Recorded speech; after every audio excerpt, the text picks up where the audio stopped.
Hello, and welcome back. In the last few videos, we were kind of talking about what makes good figures good, bad figures bad, and ugly figures ugly. And in the next series of videos, we're actually going to be making some figures. We're going to be making some plots. It's going to be a ton of fun. So I've got a little scenario for us with the same data, just to make things a little bit easier. So after you earn that 10K, you put it in the bank. The scientist asks if you can make some figures for them too. And we've got them listed below. Oh, and they're willing to pay 20K per figure. So we're going to be making close to 100,000 this time around, which is great. So we want to make a box plot for the muscle density for both sexes. I'm assuming that the scientist wants both sexes next to each other on the same plot, just to make it easy to read. We also want histogram for all ages. So a histogram of the ages to kind of show the shape of that distribution of ages. And then we also want a scatter plot with a regression line for all variables. Okay, probably all on the same plot as well. Cool. Very, very cool. Let's get into it. We're going to be doing things a little differently than last semester, but I'll get into that in actually just a second. So a little review, a little bit about box plots, because this will be the first one. Relatively, they're pretty new. I think they were made in like the 50s or the 60s, which is interesting, by John Tukey. Cool guy. And it's pretty clever in that it shows you sort of the shape and characteristics of the data in a pretty unique kind of way. Now, again, recap, you probably had to do this by hand in intro stats. And it's kind of a pain, right? Because you need to find the minimum, you need to line up all the values so you can find the median, and then you need to find the max, and then do a little bit of math to find the percentiles. And then you need to figure out if there are any outliers, which are denoted as dots outside of the whiskers here. So we can represent outliers. Very cool. Now, this box plot here, and I suppose all box plots, they show you the same information that 5-number summary shows you, without the mean, but we can put that in there pretty easily too. And they just represent, we've got the minimum. I'm going to be typing these in one at a time. We've got the first quartile, or the 25th percentile. Cool. We have the median, which represents, again, the 50% mark, kind of the halfway point for our data. We then have the 75th percentile, and then we have the maximum value, right? And that's all right here. Sometimes it's helpful, sometimes it's not. So these are pretty standard to report in journals and articles and whatever else, because it's pretty intuitive to kind of think about. So with that being said, let's take a look. I'm just briefly going to go over how to do it in base R, because it's kind of quirky with the way that we have to use kind of a bunch of different notations and stuff. It's not exactly the easiest. Right now, what this code here is doing is that it's just showing the more or less the shape of the density of the muscle density, right, in our data. Okay. However, the issue here is that we don't have it split up by sex, and that's what we want. That's what at least that's what the scientists wanted, to have that kind of differentiation between the two groups there. Okay, but we can kind of see here that everything here is relatively symmetric, and it's nothing really too special. This doesn't really grab your eye that easily. If we move on, this code here, this is kind of weird, I think. We've kind of ditched the dollar signs and added this tilde. You can follow this sort of notation here. What this is saying is we have a box plot, and then this is the function name box plot. And then within there, we're going to have density divided by sex, or kind of split up by sex is what that tilde is saying, the little squiggly line. The cool thing is that I suppose since we're not doing this by pen and paper, we don't have to have a numeric x-axis and y-axis. We can have a character as one of the axis things. So that's pretty neat. That's pretty convenient. That's a nice thing that R does. Anyway, you can follow this. You just need to specify the thing that you want to plot and then split up by then the group. And that's pretty much that. Again, these things need to match the same column names that you have in your data. So if in our case, I think we have dens, capital DENS, we would need to replace dens there, and then also a capital S in sex there. Anyway, we can kind of see there's some options in here. This is okay. This is okay. But what we want to do is we want to work in the future, because the future is now, and we're going to be using ggplot to make our figures from here on out. Base R is fine, but there's so much you have to do to make it look decent, as far as axis labels and making things look pretty. Where it's much easier to do that in ggplot2. Again, this is all part of the tidyverse. So if you have the tidyverse installed and read in, you're set. You don't need to do anything else to get this. So effectively, what ggplot does is that it adds things by layers. Okay, and it kind of follows this general sort of structure here, where the first thing that you're always going to be coding in ggplot is this. Okay, where we have the function ggplot. You plug in your data, and then you plug in, this is a little kind of clunky, but this is just the way that it is. You have to define the aesthetics of the plot, which is, in our case, it's just going to be X and Y. You can put more stuff in here to make it prettier and more sort of readable. But for just right now, this is the only thing you have to worry about. So you always have to put in the AES, short for aesthetic, and then X equals whatever thing you want to plot on your X axis, and then Y equals whatever you want to plot on your Y axis. And that just puts a blank, I'll show you here in a second, but that just puts a blank plot with nothing on it. And then everything after that is kind of the nuts and bolts, the sort of ice cream and whipped cream and chocolate syrup and a cherry, right? that's kind of the metaphor I suppose I'm using for this. Metaphor or an allegory? Oh man, somebody email me and let me know. Anyway, so you can kind of think of it like this. So we have our main dish right here, the thing that holds everything, and then the ice cream is sort of the bare minimum here, right? We're making a box plot, so that's why it says Geom Boxplot instead of something else. But we could get away with just this. We could get away with just this. But of course, that's just a cup with ice cream in it. We want to add a little bit more just to make it look prettier and make it more enticing, we'll say. Okay, so instead of me flying through this and showing you this, let me just show you in R how to kind of get this going. Hopefully you're following along with me so we can just get it going. Okay, so the first thing we want to do is what? Well, notice here that I don't have anything. This R session is totally clean. So let's just go ahead and read in some data. We're working with the muscle data.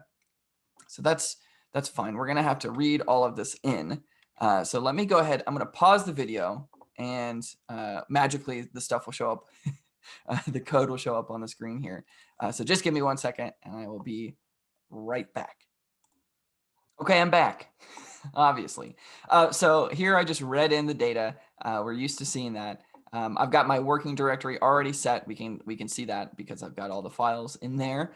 I had to do that same thing. I had to rename the column names just to make it easier for me. And then I also needed to turn the sex column back into a factor instead of characters, just to make plotting easier. That's kind of necessary. So and then I checked the old structure of our data frame, our data set, and everything looks good. And I've got the summary here too, just to kind of double check. These are two things, just a little side note. I do this all the time. If you ever look at my own work, my own code, these two functions show up all the time, just to make sure that everything is being stored correctly. Okay, I'm gonna make a little divide here. Let's get into some plots. Let's get into some box plots. Okay, so the first thing we want to do is we want to make a box plot. I think it was for density by sex, okay, or divided by sex. Okay, how are we going to do that? Well, the first thing we want to do is we want to load in the old tidyverse. Okay, and we get that in. Sometimes it'll show, I already had it read in, but it'll show up a little message here of all the packages it's loading in. And the first thing we want to do, is ggplot. Okay, and we know that it needs two things. And it actually kind of, if we hit tab here, it only asks for two things, data and mapping, which is that aesthetic thing. So if I don't have to put in data equals, I will for right now. But since it's the first thing, when you hit tab, it's the first thing it asks for. The first thing you put in there, it will assume that it's data. And then the second thing that you put in there, it'll assume that it's the aesthetic mapping. You can put data equals and then whatever your data is called, mapping equals aesthetic. But if you just put it in the same order each time, we'll be good. Okay. Anyway, so data equals muscle. That's the data we're working with. And then the next thing I need to put is this aesthetic. Okay. And let me, we can do it both ways. I'll just do mapping equals aesthetic. We don't need to specify that. And we see here, I'm putting in these spaces here just to make my life easier so I can keep track of these parentheses. Because if I don't put in parentheses, if I miss one, it's going to have a hard time because it won't work. Okay. Again, you could do all of this on one single line like this, right? And put the stuff in there. But for now, I like to keep things on separate lines. Okay, so what do we want? Well, we want density. We're going to be plotting density by sex. Okay, we're going to be splitting it up by sex. So the cool thing about ggplot and R is that you don't have to supply a numeric thing for both axes or axes. You don't have to, do numeric for everything. You can have a character as one of your axes. So I'm going to put an X and Y. That's all I have right now. And my X, if I want, I don't have to do this. I can be creative with it. But I want the X to be the sex. I want it to be males and females. I want that to be on the bottom, right? So all I'm going to do is put in sex. Okay. And then a comma, because I'm specifying then a new line of things, just a new line in the same function here. And then we're plotting density, right? And I'm going to put that on the y-axis, and that's just dens. And I like to have the summary down here just so I can see the column names. Remember, R is case sensitive, so if you don't, if you did this, it'll have a hard time because that doesn't exist in the computer's mind, but it does exist like this. Okay, so I'm just going to run this, and we'll see what happens. Check it out. Check it out. Oh my gosh. Okay, so just like I said, we've got this. We're making an ice cream sundae, but we just have the bowl right now. Okay, so we have sex, male and female and male, and then we've got the density here for whatever unit it is. Okay, very cool, very cool.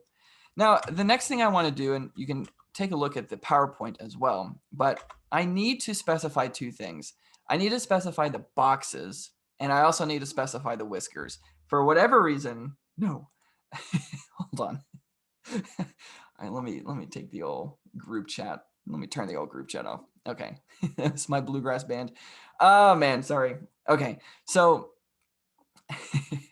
I need to specify the boxes and I need to specify the whiskers. For whatever reason, R or ggplot does it separately, which is fine. That just means that we have more room to kind of tweak things. So let me show you kind of how ggplot plots things. Already we can kind of see it does it by layers. So we've got this base layer here, the kind of bowl of our ice cream sundae. Next, we need the ice cream. Okay. So if I were to type in, we know that ggplot uses these geom underscore. That's geom underscore is always going to be the thing that precedes the type of plot we want to make. And we can see we have a lot of options here. There's what we want, geom boxplot, but let's just take a look. We have so many options. It's really crazy how much stuff we can do with this package. Look at all these plots we can make. It's great. Oh my gosh. Anyway, we want a box plot. So I can click on it or I can type it in, whatever. Okay. So if I just run this by itself, what happens? Oh, not bad, right? This gets us this is bare bones. This would be okay. The only thing that's not matching right now is the the sort of caps on the end here. But right now, we could publish this and it would be okay. I'll show you how to get we can adjust a little bit more with this. But that's pretty much that. I didn't have to put a single thing in there. I just had to run this single line, and that was it. There's nothing else in here that I need to really put, which is great. It's super great. Let me also show you real quick, just before I move on, the fact that spacing doesn't matter. Just because I know I code in one way, other people code in a different way. But that's pretty much that. Now, you'll notice that this plus sign is something that we have not run into yet. This is just saying that, well, essentially, this is only used for plotting. This is not saying like 1 + 1 = 2. This is just saying, okay, then do this as well. And that's pretty much that. Nothing too big there. Honestly, you could just copy and paste this code. Once we write it, that's pretty much that. Okay, now I do still want to put on the caps for the whiskers here, because that's a little bit more aesthetic. We'll say it's also more of a convention too. This is fine. Again, if we had any outliers, there would be some dots here as well. But right now we are all set. Okay, so the next thing I want to do is add those caps. And what that's going to look like is slightly different. It's going to be stat box plot. Just kind of weird, because we're adding something that is more of a statistical measure than it is a graphical measure. We have to specify that it's stat. Again, not too big of a deal because, well, you can copy and paste this code and everything is fine. Now, if I run this as is, it's not going to do anything because within the stat, anything that has stat underscore in front of it, you actually have to put some stuff in here. You have to put some extra arguments in here. And in this case, it's pretty easy. It's just geom and then error bar. It needs to be in quotation marks, just like that. Okay. Now, if I run this, what's going to happen? Pop quiz. So we know that ggplot kind of runs things in this layered form. So it's going to plot this one first, and then this one, and then this one. And what this is going to do, it's actually going to plot instead of me just saying, let me show you. Ugh, gross. So it's plotted the bowl and then the boxes, and then it's put the error bars or the caps here on top of the box.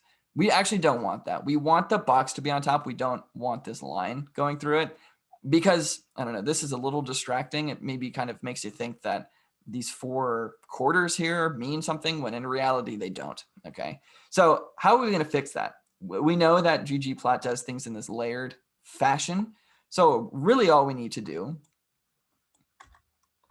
check it out, is just reorganize some stuff. Cool. So if I run this, Control Enter, booyah, look at that. And this is now probably, you could get published with this, or at least make $20,000 from that person. And that's pretty much that. Now, I am okay with the black, or I guess the gray background here. But some people aren't, especially if you're paying for printing too. That's ink. And, you know, it's not exactly the cheapest thing to print out 1,000 of these with that background. So the next thing we could do, a little cherry on top, is we can add a theme. Oops, we can add a theme. And we can already see here that we've got a lot of options. Again, this is going to be a single line. We don't have to add anything into the function here. And we don't have to add any additional arguments. But look at this. We have a ton. Theme void. Ooh.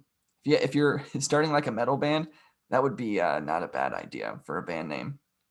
Anyway, my favorite one is theme classic. And if I just run this, let's take a look.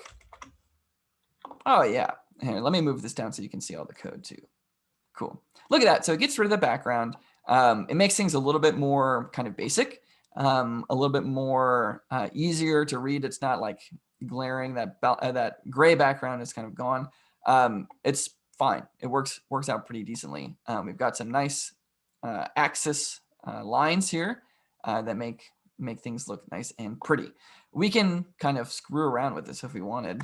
Let's just see. Theme BW, black and white. Run that. Check it out. This might be, you know, maybe more your aesthetic. You still have the lines in the background, which is cool.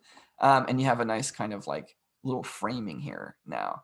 I'm just going to kind of, let's just see, theme dark. Ooh, look at that. Now that would be expensive to print, right? But you can kind of see how much liberty you have here. Theme gray with an A, theme gray with an E. Man, theme minimal. Let's see what that looks like. Yeah, see, so that gets rid of the axis lines, but keeps the kind of gray tick marks in there, which is pretty cool. I'm gonna do one more just so you can kind of see. Theme void. I think this actually gets rid of everything. Yeah, not helpful, right? Maybe in some instance, maybe if you're like trying to draw an actual picture, but for right now, that's not super helpful. I'm okay with theme classic or theme black and white or theme whatever, honestly, because we're not going to be printing anything in this. So just as a recap, we've got, excuse me, sorry, we've got our base layer. We've got the kind of bowl for our ice cream sundae. And then we've got the ice cream. Let me actually just show you. Here's another fun thing. If you highlight like this in R and then Control Enter just this, it'll just run what you have highlighted. And already we can kind of see how it works, right? So if I just do this, we've got the base layer with nothing on it. We've got a little bit extra. This would be some ice cream. This would be the chocolate syrup. Oh yeah, and then the old cherry on top. Cool. And it's as easy as that, right? With just a few lines here, and I'm using up more lines than I really need to be. But we were able to create a pretty decent looking plot for the scientists. We just made 20K, and we got to make 40 more K because we have a couple more plots to make. So with that being said, let me just quickly double check, make sure that, yeah, okay, I think we're good. Cool. So with that, I will see you next time. We're going to be making some histograms. All right. See ya.